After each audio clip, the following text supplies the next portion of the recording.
Welcome back to Living 757. One of the things that this area is known for is that each of the 7 cities touch at least one waterway. That means lots of summer fun includes boats, jet skis, and fun in the sand and on the beach.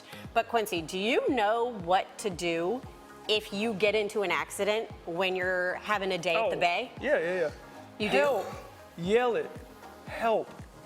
Oh, as loud as you can. Okay, but I mean like a boating accident. Help. Okay, well, you don't know what to do, and I don't either, but it's lucky for us that our friend of the show, attorney John Paulson from Huffman & Huffman, is here to help us navigate the muddy waters of boating accidents. Hey, John. Hey, guys. Hey, how you doing, man? Good. Thank you for joining us. I know it's a point of contention with people. You know, people don't want you to be the Debbie Downer when it comes to a good day out on the boat or on a jet ski. But what are the most common types of accidents that you see when it comes to water? Yeah, I mean, you hit the nail on the head. I mean, who doesn't love a great boat day? Yeah.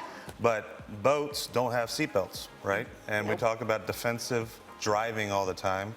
The biggest thing with boating is making sure that not only are you being safe, but watching out for other people around you who might not be safe. So boat-to-boat accidents happen all the time.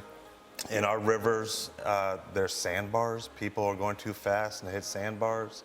There's all kinds of things that can happen on a boat.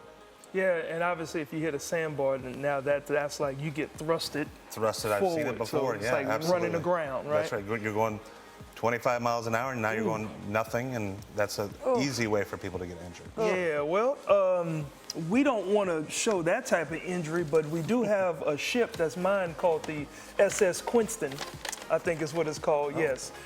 So we'll do a demonstration.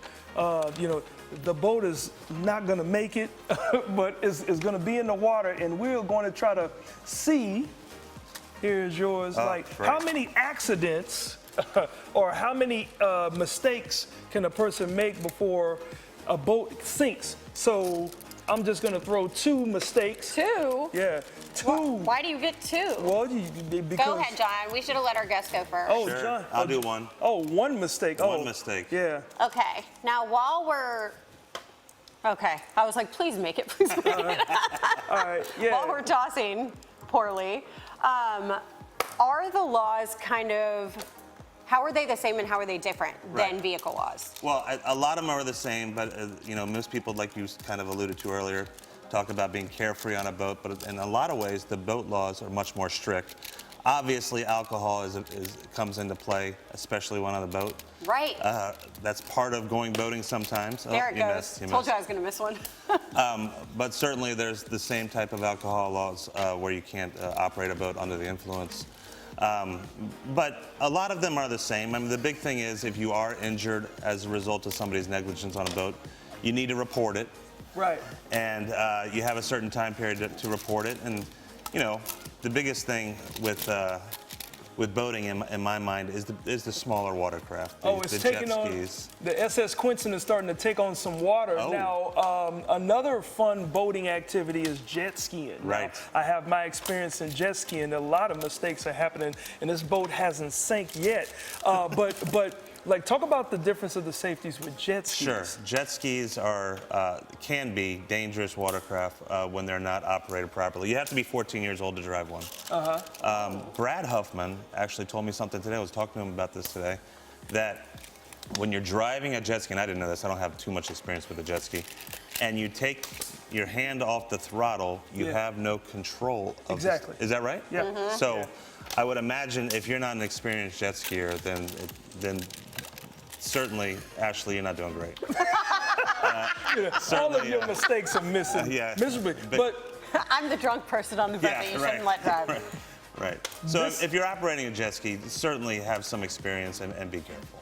Yeah, so as we can see, as you guys can see, the SS Quinston is taking on a lot of water, but look at how many mistakes it's taken for this paperweight to take on a lot of water. The reality is, on a real boat, there are no room for any mistakes. No room for any mistakes. And, you know, we obviously encourage everybody, a lot of times it's a requirement nowadays to take these boater safety classes, especially if I think it is a requirement for a jet ski. Yeah.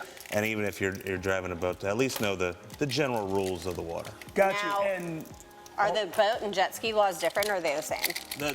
They're mostly generally the same. Like I said, there's a few differences with age requirements.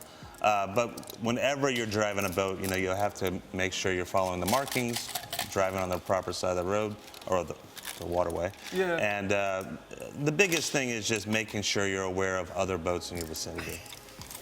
Yeah, I was about to You do know that. what? This boat is This the boat- toughest boat I've ever No, been this in. boat can handle a lot of mistakes. And that's because Okay, it's the Oh, there it SS Quinston. Karen made this boat, and I think they also should have allowed her to build the Titanic. Well, Jack, no. So, guys, if you guys need any assistance, if you are in any trouble, you can always call Huffman and Huffman. That's right. Brothers-in-law. Your information is definitely on the screen. John, as always, thanks for coming by and giving us great reasons to be safe while on the road and on the water. Thank you so much. Right. Nice to see you Thank guys. you. Yeah.